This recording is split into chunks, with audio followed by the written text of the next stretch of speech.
എന്താ എടുത്തിയത്? നിന്റെ ചേച്ചി എന്റെ ചേട്ടനോട് ലവ് കൺഫ്യൂസ് ചെയ്യാനാ പോയിരിക്കുന്നേ. ഇപ്പഴാ സമാധാനം. അയ്യോ, ഇതായിരുന്നോ? ഇതിലെന്താ ഇത്ര പുതുമയുള്ളത്? ഇതെന്താ ഇത്ര ഡള്ളായിട്ട് പറയുന്നേ? ഇതിനേക്കാൾ സർപ്രൈസ് വേറെ എന്താ ഉള്ളത്? അയ്യോ, നമുക്ക് നമ്മുടെ കൂടുള്ളതിന്റെ കാര്യം അറിഞ്ഞൂടെ? വലിയ കാര്യമൊക്കെ പറഞ്ഞിട്ട് ഇവിടുന്ന് പോവും, എന്നിട്ട് വേറെന്തെങ്കിലും കാര്യം പറഞ്ഞിട്ട് തിരിച്ചു പോരും. ആ സാഹിത്യ പോയത് മുതല് ഇത് തന്നെ നടക്കുന്നേ, വേറെ ഒരു കാര്യമില്ല. അയ്യോ ആണോ? ഞാനിവള് അവസാനമായി പോയല്ലോ എന്ന് വിചാരിച്ച് സന്തോഷിച്ചു. ശരി, നീ എന്തിനാ ഡള്ളായിട്ടിരിക്കുന്നേ? അത് ചേച്ചി, നിങ്ങളുടെ ചേട്ടനുണ്ടല്ലോ ധ്രുവ, വാടകയ്ക്കൊരു ഓട്ടോ ഓടിക്കുന്നുണ്ടായിരുന്നില്ലേ? ആ അതെ. അവരതിനെ ഓടിക്കാൻ പറ്റില്ല, കൈക്ക് പ്രശ്നമുണ്ടെന്ന് പറഞ്ഞ് തിരിച്ചു കൊടുത്തിട്ട് വന്നു. ഇനി മുന്നോട്ട് എന്ത് ചെയ്യണമെന്ന് ആലോചിച്ചോണ്ടിരിക്കുക. ചേച്ചിക്ക് തന്നെ അറിയാലോ, ആൾക്ക് ഫ്രണ്ട്സ് പോലും ഇല്ല. പിന്നെ ഫാമിലി എന്ന് പറയുമ്പോ നിങ്ങളല്ലേ. കൊറോണ സമയത്ത് പുതിയൊരു ജോലി കിട്ടുന്നത് വളരെ പ്രയാസമല്ലേ? അതിനെക്കുറിച്ച് ആലോചിച്ചോണ്ടിരിക്കുവായിരുന്നു.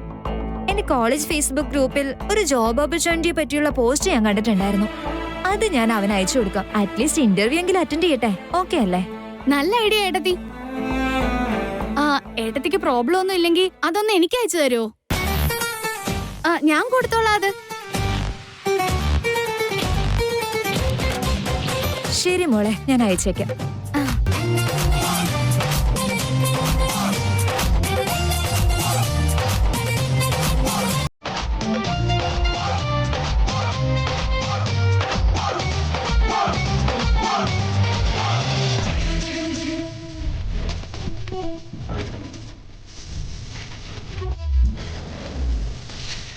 ശരിക്കും ഏലിയൻ പിശാചാവൻ.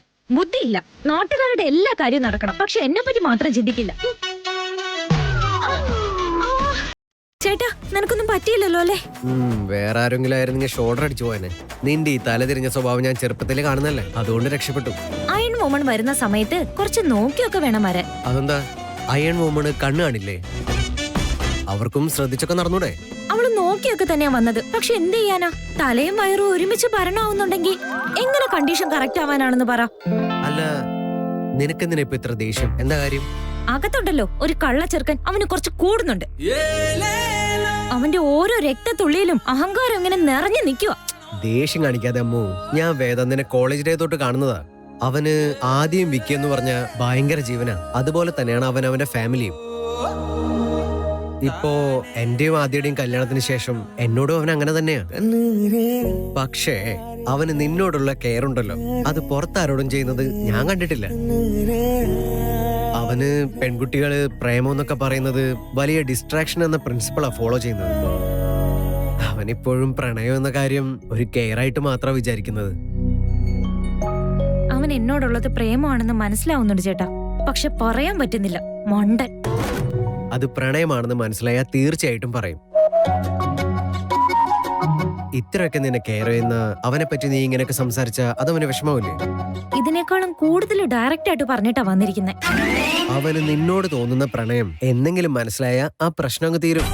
വേദാന്ത് കുറച്ച് ഇമോഷണൽ ആയ പേഴ്സണാ. അതിന് കാരണവും എന്റെ അമ്മയമ്മയാ. അവൻ വിഷമിക്കേണ്ടെന്ന് കരുതിയ സാഹിത്യയുടെ കാര്യം അവസാനം വരെയും പറയാതിരുന്നത്. പക്ഷെ നിങ്ങളുടെ പ്രണയം കൈവിട്ടു പോകുന്ന ചിന്തയൊന്നും വേണ്ട. ആദ്യം നീ നിന്റെ പ്രണയം പറയാൻ ഹെസിറ്റേറ്റ് ചെയ്ത പോലെ അവനും അതുപോലൊരു അവസ്ഥയിലായിരിക്കും. അഥവാ നിന്റെ ഉത്തരം നെഗറ്റീവ് ആണെന്നുള്ള ചിന്ത ഉണ്ടായിക്കൂടെ?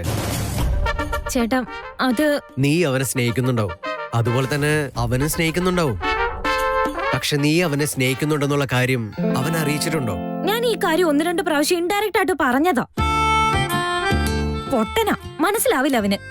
ആയിരിക്കും. ഞങ്ങളും ഈ കാര്യം ഇൻഡയറക്റ്റ് ആയിട്ട് ഒരുപാട് തവണ പറഞ്ഞിട്ടുള്ളതാ. പക്ഷെ ഡയറക്റ്റ് ആയിട്ട് നിന്റെ വായിന്ന് തന്നെ കേൾക്കണമല്ലോ. ഇനിയും വെയിറ്റ് ചെയ്യേണ്ട അമ്മു, പറഞ്ഞേക്ക്. പ്രണയം ആര് തുറന്നു പറഞ്ഞാലും അത് പ്രണയം തന്നെയാ.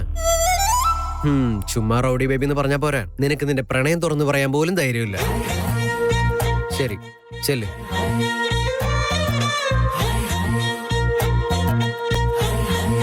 നീ പറഞ്ഞത് കറക്റ്റാ ചേട്ടാ. ആ കള്ള ചെറുക്കന് എന്റെ പ്രണയത്തെ പറ്റി ഒന്നും അറിയില്ല.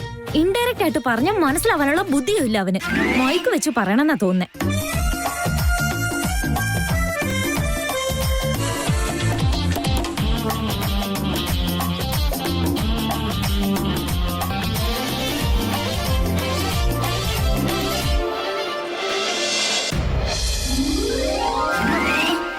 പറ്റി അമ്മു?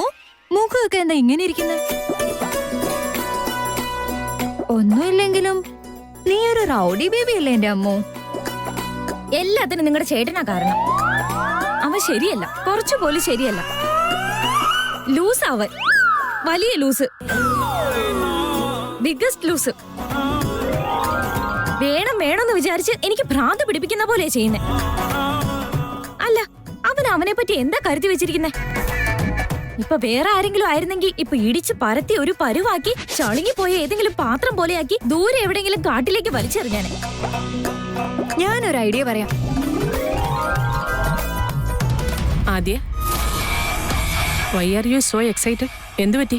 അമ്മേ, ഞാൻ തന്നെ നിങ്ങളുടെ അടുത്ത് വരാനിരിക്കുകയായിരുന്നു. ഇന്ന് എന്റെ സിദ്ധാർത്ഥന്റെ കല്യാണം കഴിഞ്ഞിട്ട് കറക്റ്റ് 1 വർഷമായി എന്ന് അമ്മായി എന്നോട് പറഞ്ഞു. അതുകൊണ്ട് അമ്മായി ഇന്ന് അമ്പലത്തിൽ പോയി പൂജാരിയോട് സംസാരിച്ച് രാത്രി പൂജ വെച്ചിട്ടുണ്ട്. അതിന് നമ്മൾ എല്ലാവരും പോണം. ആദ്യം തന്നെ ഇത് പറയണ്ടേ ആദ്യ? എല്ലാവരെയും ഒരുക്കി ഇറക്കുമ്പോഴേക്കും ഞാനൊരു പരുവമാകും. ചേച്ചി, സത്യാണോ?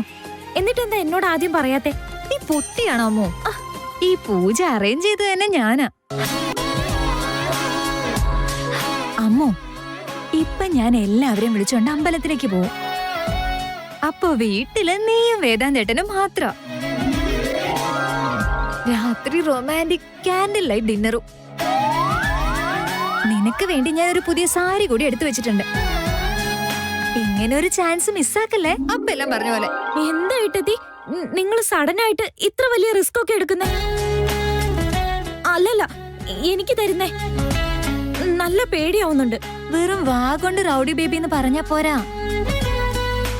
ഇപ്പോഴെങ്കിലും ഒന്ന് ധൈര്യം കാണിക്കാമോ? അമ്മോ, ഇത് നിന്റെ ടൈമാ. കമോൺ, എനിക്ക് എല്ലാവരുടെ പറയണം. വിക്കീനെ ആരതിനെയും കൂടി വിളിക്കണം. ഈവനിങ്ങിനുള്ളിൽ നിങ്ങൾ പോയേക്കാം. അയ്യോ, ഇത്രയും ദിവസം ഞാനാ എല്ലാവർക്കും ടെൻഷൻ കൊടുത്തോണ്ടിരുന്നത്. പക്ഷെ ആദ്യമായിട്ട് എനിക്ക് റിസ്ക് എടുക്കേണ്ട സിറ്റുവേഷൻ ആണല്ലോ. അത് കുഴപ്പമില്ല അമ്മോ, നിന്നെ കൊണ്ട് പറ്റും.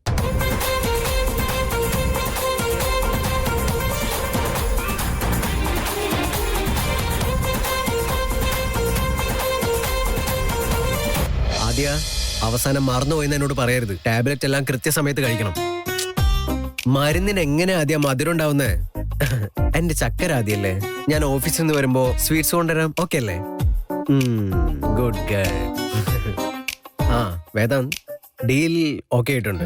നമ്മളൊരു പ്രാവശ്യം വൈസ് പ്രസിഡന്റിന്റെ അടുത്ത് എക്സ്പ്ലെയിൻ ചെയ്യണം. അതുകൂടെ കഴിഞ്ഞാൽ നമ്മുടെ ക്രോപ്പ് നമുക്ക് എക്സ്പോർട്ട് ചെയ്യാൻ പറ്റും. ആദ്യ ഓർഗാനിക്സിൽ നിന്ന് കർഷകർക്ക് സഹായം ലഭിക്കുന്നുള്ള സന്തോഷമുണ്ട്. ആദ്യ ഓർഗാനിക്സിനെ പറ്റി എനിക്ക് ടെൻഷനില്ല സിദ്ധാർത്ഥ്. എനിക്ക് ആദ്യയെ പറ്റിയാണ് ടെൻഷൻ. അവൾ എന്താ വിളിച്ച് പറയുന്നത്? ടാബ്ലറ്റ്സ് കഴിക്കുന്നില്ല എന്നായിരിക്കും അല്ലേ? വാശി പിടിക്കുകയാണെങ്കിൽ താൻ പറ, ഞാൻ ഇപ്പൊ തന്നെ അങ്ങോട്ട് വിളിക്കാം. നോനോ, അതിനൊന്നും ആവശ്യമില്ല. എല്ലാം ഓക്കെയാണ്. പക്ഷെ കഴിക്കുന്ന സമയത്ത് കുറച്ച് മടിയൊക്കെ ഉണ്ട്. അവൾക്കും ടെൻഷനുണ്ട്. മരുന്ന് കഴിച്ചില്ലെങ്കിൽ കഴിഞ്ഞ പ്രാവശ്യത്തെ പോലെ ആവുമെന്നൊരു പേടിയുണ്ട് അവൾക്ക്. പിന്നെന്താ ഫോണിൽ സംസാരിച്ചോണ്ടിരുന്നേ? അതോ, ചെറിയൊരു അറ്റൻഷന് വേണ്ടി. പെൺകുട്ടികൾക്ക് അവരെ എങ്ങനെ കെയർ ചെയ്യണമെന്ന് നന്നായിട്ട് അറിയാം.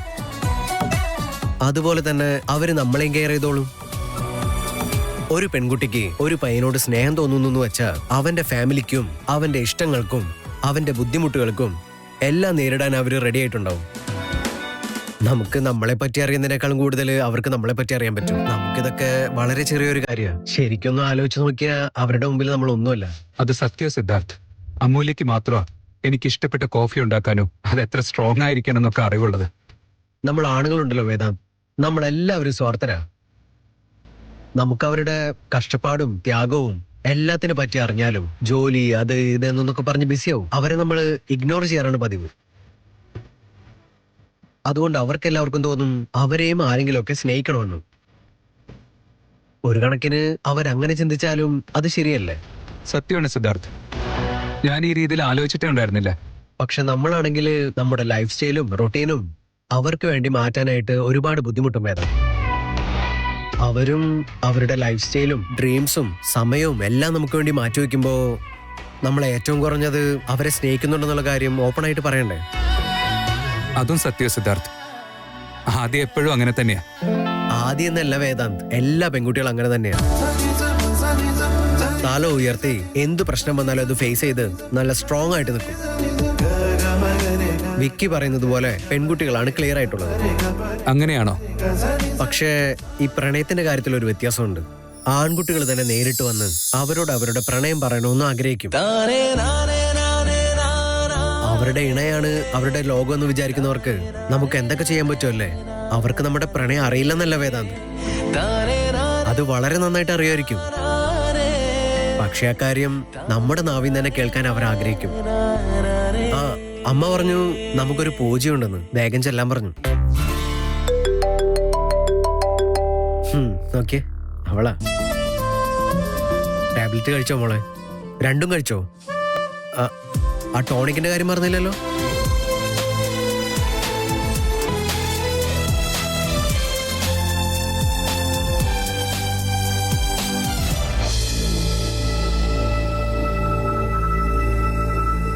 പൂജയ്ക്കെന്നും പറഞ്ഞിട്ട് ഓഫീസിൽ നിന്ന് നേരത്തെ പോന്നു. പിന്നെന്താ ലേറ്റ് ആയത്?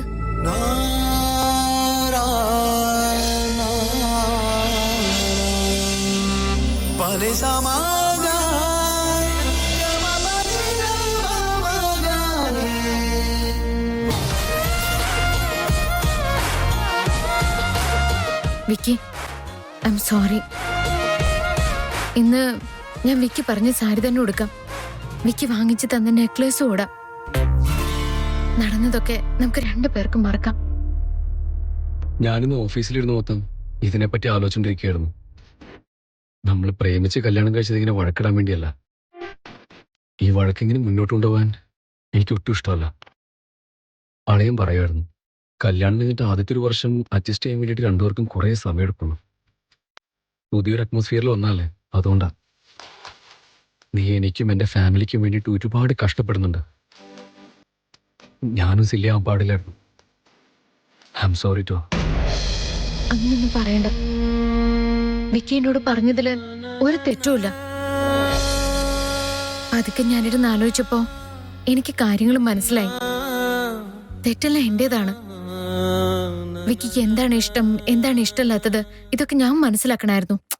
അല്ലല്ല, അങ്ങനൊന്നുമില്ലടോ. ഞാനിവിടെ എൻ്റെ ആംഗിളിൽ നിന്ന് മാത്രമേ ആലോചിച്ചുള്ളൂ.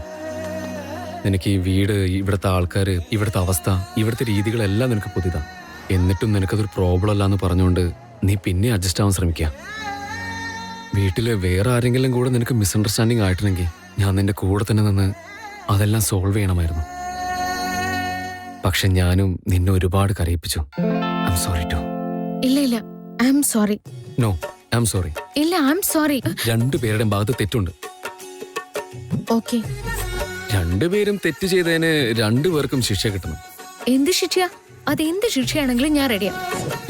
ഇതാണ് ശരിക്കും ആവശ്യം. ഞാൻ നിനക്കൊരു ഉമ്മ തന്നേക്കാം,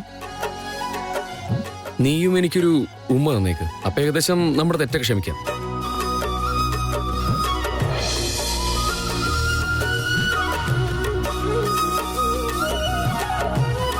ലേറ്റാകും തോറും ശിക്ഷ കൂടുവേ. പിന്നെ പറഞ്ഞിട്ട് കാര്യമില്ല.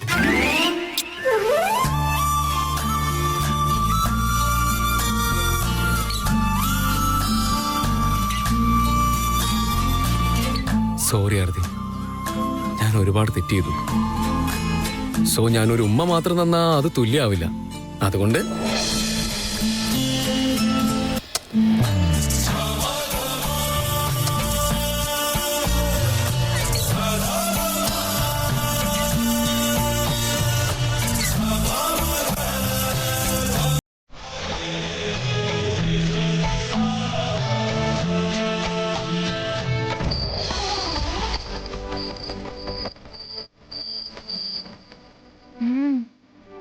ഒരുപാട് ചൂടാക്കിയാൽ ചിലപ്പോ ചീത്തയായി പോകും. മതി.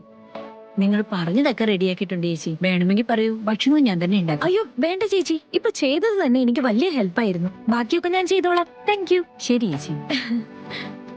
ഒന്ന് ടേസ്റ്റ് നോക്കാം.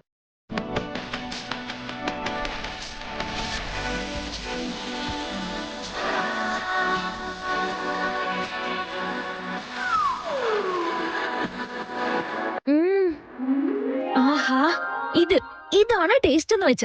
ഇപ്പൊ തന്നെ ഇത്രയ്ക്ക് ടേസ്റ്റ് ഉണ്ടെങ്കിൽ കുറച്ച് ഉള്ളിയിട്ട് കടുകൊന്ന് വറുത്തങ്ങൊഴിച്ച പിന്നത്തെ ടേസ്റ്റിന്റെ കാര്യം മറ്റെന്തിനേക്കാളും വലുതായിരിക്കും. ഈ അമ്മൂന്ന് വെച്ച എന്താ തമാശയാണോ? ചേച്ചി എന്തായാലും സാരി എടുത്തു വെച്ച് കാണും. വേഗം പോയി റെഡി ആയിട്ട് വരാം. ഓഫീസിൽ നീ എനിക്ക് തന്നതിനേക്കാളും വളരെ സൂപ്പർ ആയിട്ടുണ്ടാവും ഈ സർപ്രൈസ്. കാണാം വേദാന്ത്.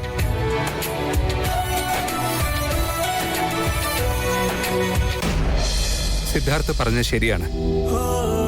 ഞാൻ അമൂല്യെ സ്നേഹിക്കുന്ന കാര്യം അവക്ക് തന്നെ അറിയില്ല.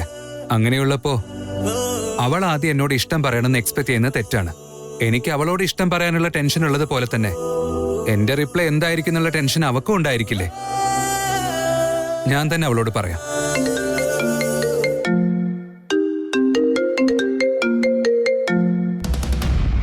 ഹലോ, യാ,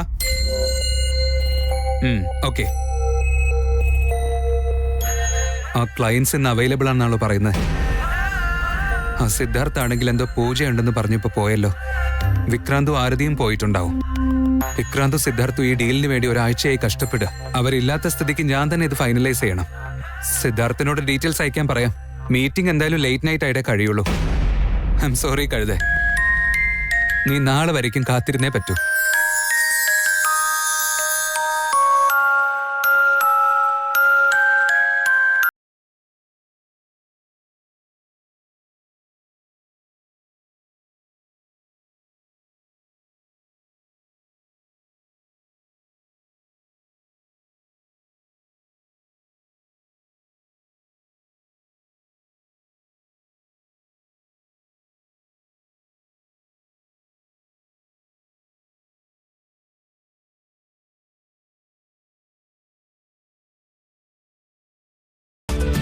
സീറ്റ് ബെൽറ്റ് ടൈറ്റ് ആണെങ്കിൽ നീ അത് ഇടണ്ട. Yes boss, thank you so much.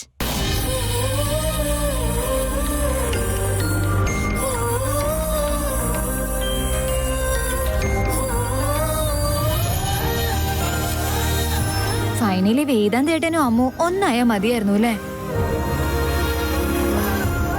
ഇപ്പോഴും നിന്ന സ്ഥലത്ത് തന്നെ നിന്ന് അവരെ ലവ് സ്റ്റോറി കണ്ട് എനിക്ക് മതിയായി. ആദ്യ അതിനെപ്പറ്റി നീ ടെൻഷൻ ആവണ്ട. അത് തീർച്ചയായിട്ടും കണ്ടിന്യൂ ആവും. ഒരു ദിവസം അല്ലെങ്കിൽ മറ്റൊരു ദിവസം അവർ ഒന്നിക്കും. എന്താന്ന് ചോദിക്കും? എന്താ അറിയില്ല. എനിക്കും അത് മനസ്സിലാവുന്നില്ല അളിയ. അതെന്താ ഇത്ര കോൺഫിഡന്റ് ആയിട്ട് അളിയൻ പറയുന്നേ? എനിക്ക് എന്റെ ഒരു തിയറി ഉണ്ട്. കല്യാണത്തിന് മുൻപ് പരസ്പരം മനസ്സിലാക്കുന്ന ജോഡികള് കല്യാണത്തിന് ശേഷം നന്നായിട്ടിരിക്കുമെന്ന്. ഞങ്ങളുടെ കല്യാണം തൊട്ട് എനിക്കത് നല്ലതുപോലെ അറിയാം. ലേറ്റ് ആയാലും എന്തായാലും ഒന്നിക്കും, ഞങ്ങളെ പോലെ തന്നെ.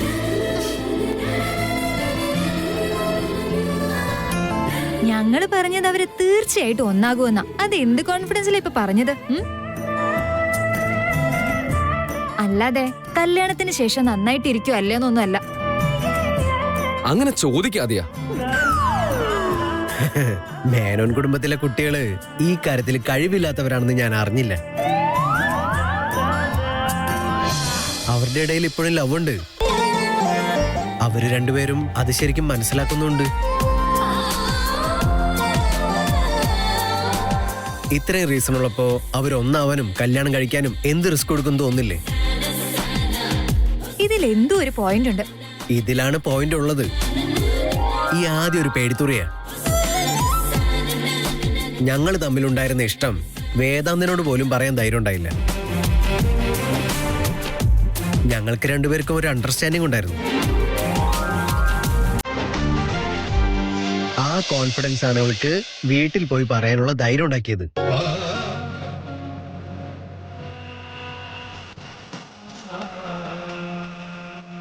അളിയ ശരിക്കും പറയുന്നത് സത്യം തന്നെയല്ലേ? ഒരാൾക്കൊരാളെ മനസ്സിലാക്കാനായിട്ട് ഒരുപാട് സമയം ആവശ്യമല്ലേ? കല്യാണത്തിന് മുമ്പേ കറങ്ങിയിട്ടില്ല. അതുകൊണ്ടാ ഞങ്ങളുടെ റിലേഷൻഷിപ്പിൽ ഇത്രയധികം പ്രോബ്ലംസ് വന്നുകൊണ്ടിരിക്കുന്നത്.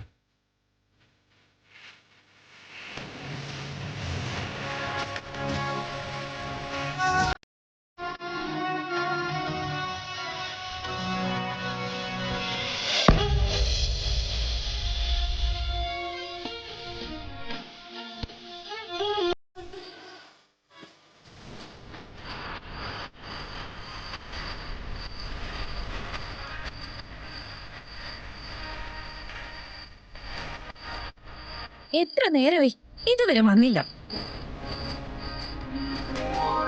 നല്ല കാര്യം പൂജയുടെ സമയം രാത്രിയിലാക്കിയത്.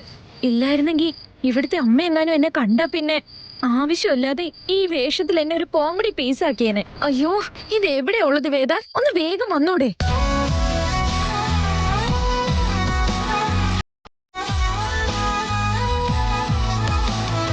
സുമേഷിനെ ഒന്ന് വിളിക്കാം.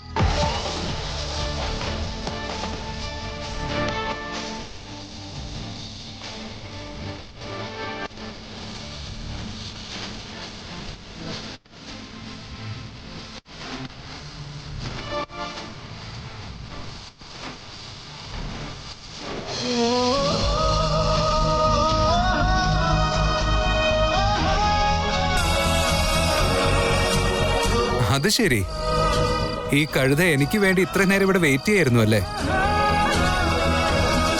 എടോ സുമേഷ്, എന്താ നിന്റെ പ്രശ്നം? അല്ല, നിങ്ങളുടെ ബോസിന് സമയവും കാലമൊന്നും ഇല്ലേ? ഇത് ഓഫീസാണോ അത് വീടാണോ? ഏത് സമയത്ത് എവിടെയാ പോണ്ടേന്നുള്ള ബോധമെങ്കിലും വേണ്ടേ? അവിടുന്ന് ഇതുവരെ ഇറങ്ങിയില്ലേ? അയ്യോ, ഇതെന്താ മാഡം ബുള്ളറ്റ് ട്രെയിൻ പോലെ നോൺ സ്റ്റോപ്പ് ആയിട്ട് സംസാരിക്കുന്നത്? എന്നെ കൂടെ സംസാരിക്കാൻ സമ്മതിക്കേ. അയ്യോ, ഇനി നിനക്ക് എന്തു പറയാനാ? നിന്റെ ബോസ് ഇറങ്ങിയോ ഇല്ലയോ അത് പറ. പുറപ്പെട്ടു. പാവം ഇന്നത്തെ ദിവസം ഒന്നും കഴിച്ചിട്ടില്ല.